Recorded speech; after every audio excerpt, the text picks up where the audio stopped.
दोस्तों, global geopolitics के बीच एक और बड़ी खबर सामने आई है जहां इंडिया ने साफ कह दिया है कि वो रशियन ऑयल खरीदना कंटिन्यू करेगा और इसके लिए किसी भी देश, खासकर यूनाइटेड स्टेट्स की परमिशन की जरूरत नहीं है।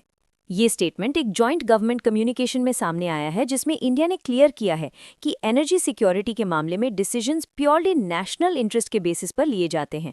इसके साथ ही सिचुएशन तब और इंटरेस्टिंग हो गई जब यूएस ट्रेजरी डिपार्टमेंट ने एक सैंक्शंस वेवर ग्रांट किया, जिससे वो ऑयल शिपमेंट्स जो अभी समुद्र में अटकी हुई हैं उन्हें इंडियन बायर्स को बेचने की परमिशन मिल सकती है। ये डेवलपमेंट उस वक्त आई है जब मिडल ईस्ट रीजन में टेंशन्स बढ़ चुकी हैं, खासकर यूएस इजराइल मिलिट्री एक्शंस के बाद गल्फ रीजन में एनर्जी मार्केट्स डिस्टर्ब हो गए हैं, जिसका सीधा असर ग्लोबल ऑयल प्राइसेस पर पड़ा है। लेकिन दूसरी तरफ इंडिया ने एक बैलेंस्ड पोजीशन मेंटेन की है। पेट्रोलियम मिनिस्टर ने कहा है कि इंडिया किसी एक सोर्स पर डिपेंडेंट नहीं है और अगर ज़रूरत पड़ती है तो कंट्री ऑल्टरनेटिव सप्लायर से भी ऑयल प्रोक्योर कर सकता है। फिर भी इंडिया ने ये भी क्लैरिफाई किया है कि फरवरी 2026 तक भी इंडिया ने रशियन ऑयल इंपोर्ट्स कंटिन्यू रखे थे, क्योंकि इंडिया दुनिया का third largest crude oil importer है और एनर्जी डिमांड बहुत ज़्यादा है।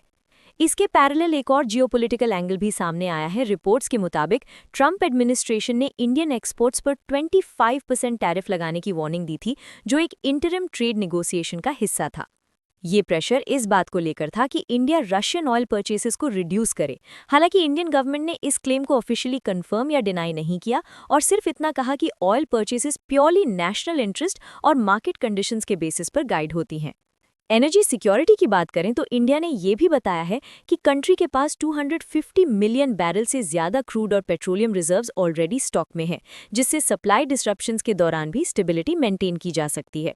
मीनवाइल ग्लोबल मार्केट्स में भी काफ़ी वॉलेटिलिटी देखने को मिली। क्रूड ऑयल प्राइसेस एक ही दिन में लगभग 8.5% तक बढ़ गए और पूरे वीक में प्राइसेस करीब 30% तक जंप कर गए। इस स्पाइक का major reason Middle East tensions और ईरान पर सैंक्शंस को माना जा रहा है।